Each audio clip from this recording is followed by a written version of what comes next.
गया और समय ऐसा बीता कि एक समय आया वहीं के राजा खलक सिंह, अपनी कार खराब हो जाती राजा खलक सिंह तो उसको सुधारने के लिए भेजते हैं। अब जब कार खराब हो गई तो सुधारने के लिए जाते हैं, तो उस समय वहां पर सुधारने वाले केवल पठान लोग हुआ करते थे। उन पठानों को केवल एक ही काम था, कार सुधारने का।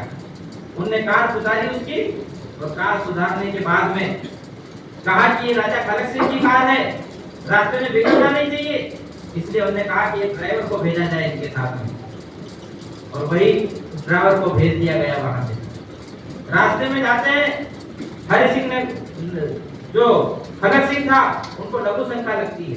लघु शंका के लिए उधर से एक पेड़ के किनारे जाते हैं, वहीं से बहुत बड़ा काला सा सांप निकलता है।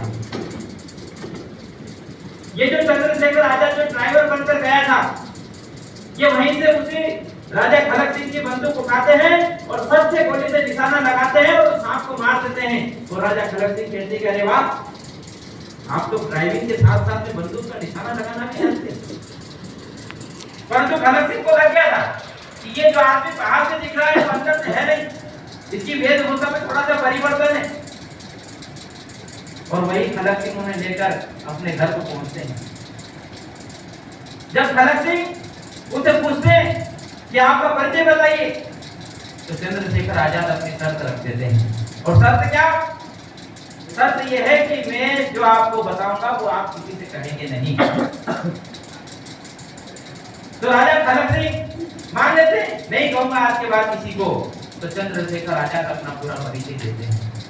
वो खलक सिंह का सीना गर्व से चौड़ा हो जाता है कि जिस चंद्रशेखर आजाद को पूरी दुनिया ढूंढ रही है, वो चंद्रशेखर आजाद आज मेरे साथ में और भारत माता की जो सेवा करने के लिए निकला है, ऐसा सर्वश्रेष्ठ क्रांतिकारी आज मेरे साथ में। उधर खलक सिंह को लगता है, उसकी खातिरदारी होती है चंद्रशेखर आजाद की, और चंद्रशेखर आजाद कहते हैं कि क्या आप मुझे एक पिस्टल दिला सकते हैं? खलक सिंह जानता है कि ये क्रांतिकारी है, ये भारत माता को स्वतंत्र कराने के लिए निकला हुआ है। और खलक सिंह वहां के जो जिला न्यायाधीश होते हैं उनसे आग्रह करते हैं कि हमें 2 पिस्टल चाहिए। रोज नामचा भी छपता है कि हमें 2 पिस्टल चाहिए, और 2 पिस्टल आती है। अब खलक सिंह से यदि किसी प्रकार से ले लेते हैं तो उसका सबूत बताना पड़ता है कि आपने किस काम के लिए और कहां दी और किसको दी। तो राजा खलक सिंह जंगल में शिकार का बहाना करके एक दिन के लिए निकलते हैं, और राजा खलक सिंह जब वापस लौटते हैं तो वो देखते हैं कि मेरी जो पिस्टल थी वो रोज नामचा में छपवाते हैं कि जब मैं शिकार करते वक्त जब वापस लौट रहा था तो रास्ते में बहुत बड़ा भयंकर नाला पड़ा। उस नाले में मेरा घोड़ा कूदते वक्त मेरे बाजू में लटकी जो पिस्टल थी वो नदी में गिर गई, और नदी में गिरने के बाद हमने गोताखोरों से बहुत प्रयास किया, पर वो किसी प्रकार की बंदूक हमें वो पिस्टल मिली नहीं। तो पिस्टल का ऐसा रोज नामचा में छपवा देते हैं, और आकर चंद्रशेखर आजाद को वो उनकी ओर से सप्रेम भेंट देते हैं। चंद्रशेखर आजाद को जैसे ही सप्रेम भेंट दिया जाता है, चंद्रशेखर आजाद बड़े गर्व के साथ ब्राह्मण के वेश में जनेऊ टंगा हुआ है, और दाहिनी ओर अपने बाईं ओर में अपनी पिस्टल लटकाकर अपने हाथ में उसके पिस्टल को निकालकर अपने बाईं दाहिनी ओर मुझ पर ताव देते बंदूक को दिखाते, तो उनका ही राजा खलक सिंह का एक चित्रकार कहता है कि क्या मैं आपका एक चित्र बना सकता हूं? तो चंद्रशेखर आजाद जोर से बोलते कि नहीं, यदि आपने मेरा चित्र बना दिया तो बहुत कुछ हो सकता है। वो चित्रकार मम्माजू उधर राजा खलक सिंह की ओर इशारा करता है, तो राजा खलक सिंह जी कहते हैं, इशारा करते हैं चंद्रशेखर आजाद को, और चंद्रशेखर आजाद उसकी अनुमति देते हैं, और वो चित्र चंद्रशेखर आजाद का बनता है। जो आज हम चंद्रशेखर आजाद की जन्म जयंती 23 जुलाई को मनाते हैं, उसके गर्व के साथ स्वाभिमान के साथ में आजाद बनने की बात करते हैं, और उसको स्वाभिमान के साथ में डालते हैं, जो चित्र आप यहाँ पर देख रहे हैं। ऐसे वो चंद्रशेखर आजाद का चित्र वो पहला चित्र बनता है। जिस चित्र को आज हम पूरी दुनिया में देखते हैं, सब लोग उस चित्र को डालते हैं। चंद्रशेखर आजाद वहां से जब निकलते हैं, उनको लगता है कि यहाँ भी रहना बड़ा कठिन है, तो ओरछा में बेतवा नदी के किनारे एक साधु भेष में रहना पसंद कर लेते हैं और वहीं पर साधु के वेश में रहते हैं। उनको ध्यान में आता है कि 20 अक्टूबर 1928 को एक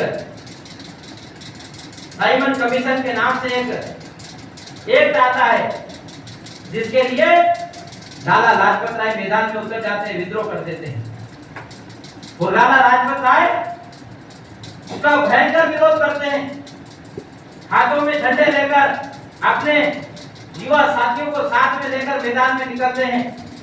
परंतु साइमन कमीशन का विरोध करते हुए वहां के सांडर्स अधिकारी ने न मानते हुए उनकी शर्तों को उसका विरोध किया और उन पर लाठीचार्ज कर दिया। और लाठीचार्ज इतना भयंकर किया कि लाला लाजपत राय के सिर में चोट आ गई। 17 नवंबर 1928 को लाला लाजपत राय हमारे बीच से चले गए। चंद्रशेखर आजाद ने उसी दिन ठान ली कि अंग्रेजों को तो अब इसका सबक सिखाना पड़ेगा, और बस वही अपनी टोली के साथ में राजगुरु भगत सिंह और चंद्रशेखर आजाद योजना बनाते हैं। चंद्रशेखर आजाद का काम था कि उनको कवर करके उसकी जगह देना। जैसे ही सांडर्स अधिकारी वहां से प्रवेश करता है, अपने ऑफिस से निकलता है, इधर सुखदेव और भगत सिंह अपनी बंदूक लेकर बिल्कुल तैयार खड़े रहते हैं। और जैसे ही सांडर्स अधिकारी बाहर निकलता है, उस ऑफिस के बाहर जैसे अपनी बाइक पर निकलता है और इधर से राजगुरु अपनी बंदूक की नोक से फट से गोली निकालता है और सांडर्स के सीने पे मस्तक पर लगाकर उसकी मृत्यु कर देता है। और जैसे धड़ाम से जमीन पर गिरता है वो सांडर्स, कभी भगत सिंह दौड़कर तुरंत जाकर उसमें 5 गोलियां एक साथ उसके सीने में उतार देते और वो सांडर्स की अंतिम लीला समाप्त कर देते। तभी उसके चेले चपेटे दौड़कर आते हैं अपने बंदूकें लेकर, और चंद्रशेखर आजाद फटाफट उनको ऊपर गोलियां चलाते हैं और उनकी जीवन लीला समाप्त कर देते हैं। ऐसे सांडर्स को मारने के लिए भी चंद्रशेखर आजाद का महत्वपूर्ण हाथ है। चंद्रशेखर आजाद की ऐसी बड़ी निर्णायक भूमिका रहती थी। चंद्रशेखर आजाद जब जब निकलते थे तो लोग बड़े डरते थे, अंग्रेजों के छक्के छूट जाते थे। ऐसे वो चंद्रशेखर आजाद, उनके जीवन की जब हम ध्यान में करते हैं कि असेंबली की जो घटना आज हमको देखने को मिलती है, वो घटना केवल भगत सिंह के नाम नहीं है, तो उसकी सारी योजना बनाने का काम चंद्रशेखर आजाद का था। चंद्रशेखर आजाद पूरी योजना बनाते हैं और उस असेंबली में जाकर भेद बदल कर देखकर आते हैं कि किस स्थिति में कौन कहां बैठा हुआ है, जज कहां बैठा हुआ है, अन्य लोग कहां बैठा हुआ है, जनता कहां बैठी हुई है। ये भाव सब देखकर, वहां की स्थिति को समझकर आकर भगत सिंह को बताते हैं कि बम कैसे फोड़ना है। और बम फोड़ने के बाद चंद्रशेखर आजाद वहां से फरार हो जाते हैं और राजगुरु सुखदेव को पकड़ लिया जाता है। चंद्रशेखर आजाद को पता था ये होगा, इसलिए चंद्रशेखर आजाद उस समय वहां से अन्य स्थान पर चले जाते हैं और उधर गणेश शंकर विद्यार्थी और बालकृष्ण शर्मा नवीन को लगता है कि चंद्रशेखर आजाद यहाँ पर है, तो इनके माता पिता की क्या स्थिति होगी, क्या करते होंगे। तो चंद्रशेखर आजाद के बचपन के जो शिक्षक थे जिन्होंने उनको हिंदी पढ़ाया, उनको वो वहां से बुलाते हैं कि आप आइए। और वहां आने के बाद उनको उस समय में राशि एकत्रित करके 250 रुपए की राशि वो उनके जो शिक्षक थे मनोहरलाल जी त्रिवेदी उनको देने का काम करते हैं। उसी समय कहीं से घूमते फिरते चंद्रशेखर आजाद वहां पहुंच जाते हैं और जैसे ही देखते हैं गणेश शंकर विद्यार्थी और बालकृष्ण शर्मा नवीन को और साथ में बैठे हुए उनके बचपन के जो हिंदी पढ़ाने वाले उनके गुरु मनोहरलाल त्रिवेदी को, गुरु को प्रणाम करते हैं। प्रणाम करने के बाद में कहते हैं कि आपका आगमन कैसे हुआ। आगमन होते वो बताते हैं कि इन लोगों ने मुझे बुलाया है, आपके माँ बाप के लिए इन्होंने राशि दी है। तो चंद्रशेखर आजाद की आंखों में लावा उतर आता है। चंद्रशेखर आजाद को गुस्सा फूटता है। चंद्रशेखर की आजाद की आंखें लाल हो जाती है। चंद्रशेखर आजाद के अंदर इतना क्रोध उत्पन्न हो जाता है कि पास में रखे संदूक को हाथ से खींचकर नीचे ताला तोड़ देते हैं और फटाक से खोलकर उस गणेश शंकर विद्यार्थी और बालकृष्ण शर्मा नवीन के सामने वो धन का भंडार बता देते हैं कि मेरे पास धन बहुत सारा है। ये धन चाहूं तो मैं सब कुछ कर सकता हूं, पर नहीं, केवल मैं क्रांतिकारी हूं, मैं चंद्रशेखर आजाद। ये धन केवल मेरे लिए नहीं है, सभी क्रांतिकारियों के माता पिता है। और याद रखना, गणेश शंकर विद्यार्थी और बालकृष्ण शर्मा नवीन कि जिस दिन यदि मेरे माँ बाप को आवश्यकता पड़ेगी तो उस दिन मैं अपने बंदूक की 2 गोली उन पर खर्च कर सकता हूँ। ऐसे भाव रखने वाला वो चंद्रशेखर आजाद। भगत सिंह मुझसे पूछते थे पहले कि चंद्रशेखर आजाद जी, आपके माता पिता की क्या स्थिति है, कैसे हैं वे आजकल। तो चंद्रशेखर आजाद गुस्से में आकर कहते हैं, भगत सिंह, आज के बाद मेरे माँ बाप के बारे में तुम नहीं पूछोगे। वो दिन था कि जब तक भगत सिंह उनके साथ रहे कभी माँ बाप के बारे में उन्होंने नहीं। ऐसे चंद्रशेखर आजाद, उनके जीवन को साथ कर जिन लोगों ने अपने प्राणों की आहुतियां दी, ऐसे चंद्रशेखर आजाद थे। परंतु मित्रों, ये चंद्रशेखर आजाद कोई सामान्य प्राणी नहीं थे। चंद्रशेखर आजाद ने जब लगा कि अब बहुत अत्याचार होना शुरू हो गया है, प्रारंभ हो गया है अंग्रेजों का, कि अब ये मुझे कहीं से भी ढूंढने का प्रयास करेंगे, इसलिए चंद्रशेखर आजाद पंडित जवाहरलाल नेहरू के पास पहुंचते हैं। और उस पंडित जवाहरलाल नेहरू के पास में पहुंचकर वो कहते हैं कि मुझे बाहर जाना है, ये देश छोड़कर अभी जाना है, मुझे कुछ राशि चाहिए। तो उनका मित्र होता है साथ में, सुखदेव राज जिसको कहते हैं, वो भी क्रांतिकारी था। वहां से लौटने के बाद में उनको लगता है वो क्रांति, एक उनका मित्र वो जो सुखदेव राज होता है वो छोड़कर चला जाता है। उसके बाद में वीरभद्र आता है, वीरभद्र तिवारी जिसका नाम। तो साइकिल पर बैठकर निकलते हैं और चंद्रशेखर आजाद अल्फ्रेड पार्क में पहुंच जाते हैं। 27 अप्रैल 1931 का वो दिन जिसमें चंद्रशेखर आजाद अल्फ्रेड पार्क में बैठे हुए हैं पेड़ के नीचे। पूरा हरा भरा मैदान है, पेड़ के नीचे चंद्रशेखर आजाद बैठे थे।